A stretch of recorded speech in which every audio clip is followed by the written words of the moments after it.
What's happening, everybody? Welcome back. This is Foregun. Today we're going to talk about memory. So the first thing I want to explain is if you go into members and you click on memories, is that you have 6 slots. Now, each memory that you put on a character isn't going to do nothing for you. It's when you have a 2-piece set, you have 2 memories, you'll get this first bonus that's in green. So in the Irwin Memory's case, we got basic attack damage increased by 10% with 2-piece. If you have 4 of these memories and 4 of the slots, then you'll get an extra basic attack damage increase by 15% without being attacked on a 12-second cooldown. Starts when taking a hit. So you either want to have 4 memories out of the 6 slots put on there, or 2 memories out of the 6 slots. So in my Lucius case here, I have 2 Irwin memories, I have 2 Aphie memories, and I have 2 Voltaire memories, and all I'm getting is that first bonus set from them.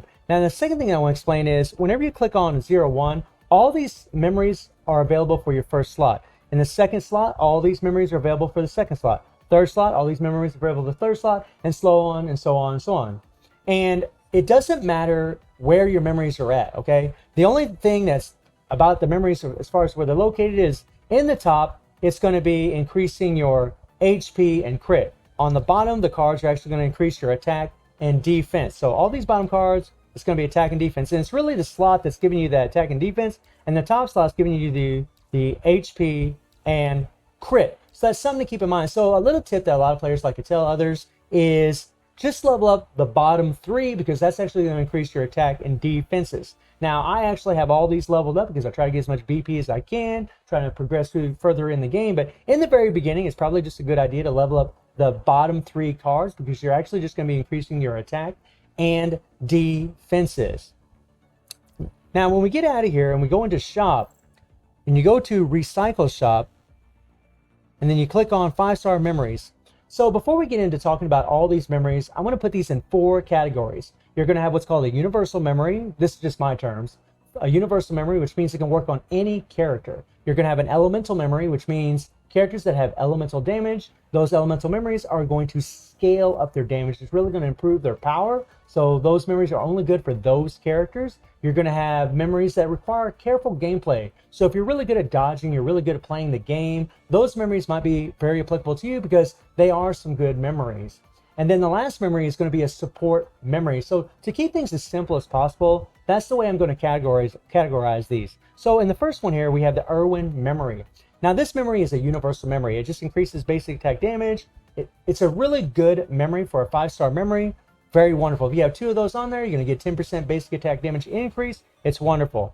Then you have the Aphie memory, which for each orb pinged, all damage increases by 2% for 3 seconds and can be stacked up to 5 times. So you can get a lot of extra damage from this thing. This is a universal memory. This can be used on any character. It's not as good as just solid damage because you got to keep hitting the pings to build up your damage. But it's still it's a decent card. It's not bad, right? Eventually, what you're going to want to do is you're going to want to go to 6-star cards. But in the very beginning, you kind of play with what you got.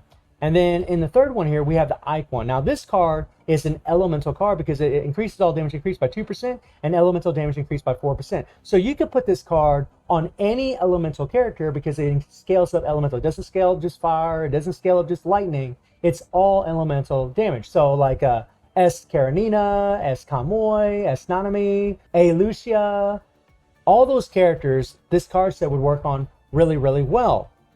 Then you have the Voltaire Set. This is an excellent card for a 5-star card. This is a universal card that can be used on any character that you want. Attacks reduce the target's defense by 10% for 5 seconds. This is a card set that's really just going to allow you to do a lot of damage. No matter what character they're on, you're going to be able to do a lot more damage with that card set on your character or memory set.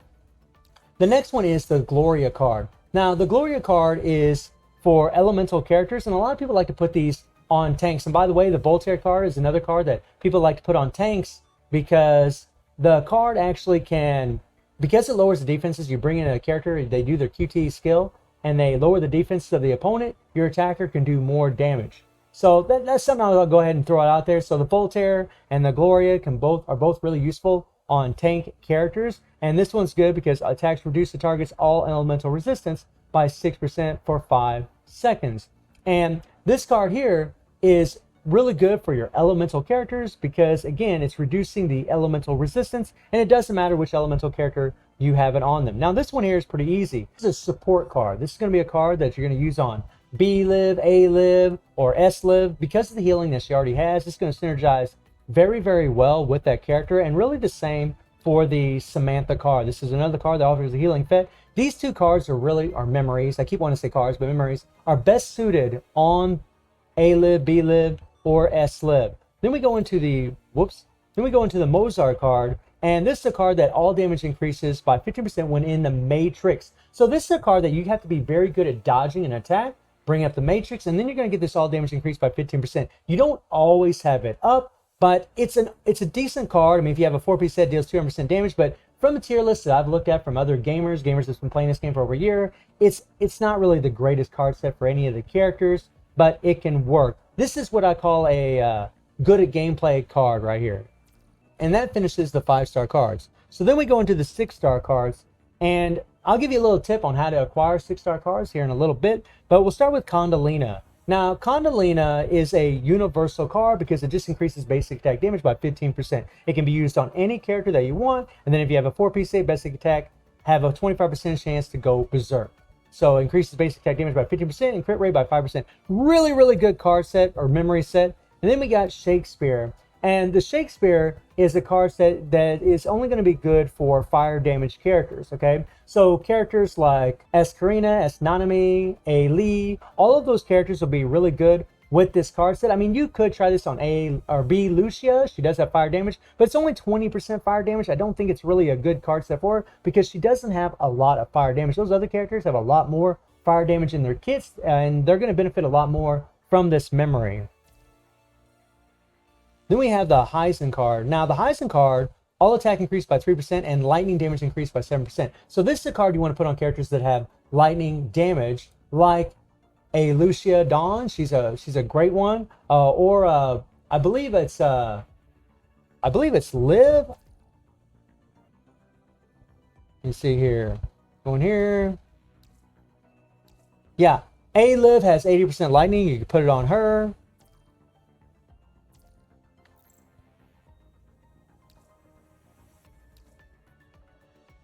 And then we have the Darwin Memory, and this memory is a universal memory. It can be used on any character. For every orb pinged, all damage increased by 3% for 4 seconds, can be stacked up to 5 times. So every time you get a ping, you're going to get extra damage increase. So it's a really good card, really for any body. And then we have the Hannah card, which is actually a pretty wild card. 3 ping damage increased by 25%, and this is a universal card. The only caveat to this card is you got to make sure you got 3 matching pings, 3 matching colors, and then when you hit it, you'll get this extra 25% damage, which, I mean, that's a lot of extra damage. So if you're really good at bringing up, getting your 3 pings, matching them up, then this is going to be a really good card for you. You can use it on any character that you want. They'll all benefit from it. And then we have the Kadi card. Now, the Kadi card is a card that's pretty unique because it gains 20% more energy when pinging an orb. Signature move requires 20% less energy. So this is a memory that you want to put on your characters that it's going to allow you to do your signature move more often. So if you like doing your signature move, this would probably be a good card or a good memory for you. But it's not really a recommended memory. Really, you'd want those ones with the basic attacks like Irwin or Condolina. Those are really the ones you'd really prefer. But, I mean, if you're trying to, speed up the process as far as doing your ultimates, this would be a decent memory for them. Then you have the Da Vinci card, which when QTE is triggered, the construct on the field gains 10% attack and 20% defense for 5 seconds. And when the QTE is triggered, if you have a 4-piece set, triggers another construct's QTE, a second cooldown. And if there are 3 constructs on the field, attack is increased by 20%. This is a pretty insane memory, but you do need 4 of them to get this massive buff. So whenever you do your QTE skill, the other 2 characters will do their QTE, and your attack's going to increase by 20%. It's a pretty strong card. It's nice. And you're also going to be gaining defenses by 20% for 5 seconds. Really nice card, universal card that you can use on anybody. Then you have the Catherine card. Now this is a universal card. You can put it on any character you want. When you have a 2-piece set on your character, your QTE, and 3 ping skills reduce the target's physical defense by 20% for 5 seconds. So whenever you do a QTE, you're going to decrease the defense by 20%, which means that all characters, no matter what element, no matter what kind of damage they do, they're going to be doing more damage. Really good card set. And then we have the Untitled Memory. I always want to keep calling these cards because that's exactly what they look like. But this here is a elemental card because it actually, QTE and 3P skills reduce the target's corresponding elemental resistance. So it can work on any elemental character that you have. It doesn't matter if they're fire or lightning. It'll work on any of them. Then you have the Philip 2 card, which is a healing card. So this is a card you want to be putting on, one of the lives, A live, B live, or S live. And then you have the Guinevere card, which is the same thing. You want to put it on the B live, S live, or A live, your support characters. And then we have the Frederick card. This is a universal card, but this is a card that's going to require some skill because each dodge increases movement speed by 15%, and all damage dealt by 5% for 3 seconds can be stacked up to 3 times, which means you can gain 15% damage with just a 2-piece set. Now, I know I didn't go into all the details of having 2-piece and 4-piece, but just giving you an idea of the characters that you want to put these cards on. Now, where can you get these 6-star cards? Well, you can actually get them from Combat Supply in your resources here. Go to Combat Supply, and whenever you get to level 45 and you unlock the Hidden Difficulty Chapter 5, which is this right here, you go to Story, Hidden Difficulty. When you unlock Chapter 5, I believe, that's when you're going to unlock Combat Supply A4. And you can actually get 6-star memories from here. And the cool thing about this is you're guaranteed to get a 6-star memory after clearing it 8 times. Now that will cost you, you got 30 stamina each time you do this. That's 240 stamina in total. I mean, it is a lot of stamina, but if you are trying to farm 6-star memories, this is going to be later in the game as you play. You can actually get those memories. Now, it's going to be RNG based. You don't know which one you're going to get, but you actually can get guaranteed drops every 8 times, which I think is absolutely fantastic that you can do that. So hopefully luck will be on your side and you'll get the cards that you actually want. So the most important thing about memories is just focus your memories on the characters that you want to play with. Games are all about having fun. You should have a good time playing this game. This is a skill-based game. And no matter what character you play with, build them however you want. Build them to the highest damage possible. I mentioned quite a few times that, A live, B live, or S live are going to be support characters, but some people like to use them as their damage dealers. So you could easily scale up their damage with some of the memories that's actually going to scale their damage up instead of using the healing cards. It's completely up to you on how you build your characters. But hopefully this will help some of you out there. And I do stream on Twitch at 9 p.m. GMT plus 7 time. The link will be in the description below. And I hope you enjoyed the video. Thank you for watching. Y'all take care and have a good one. See ya.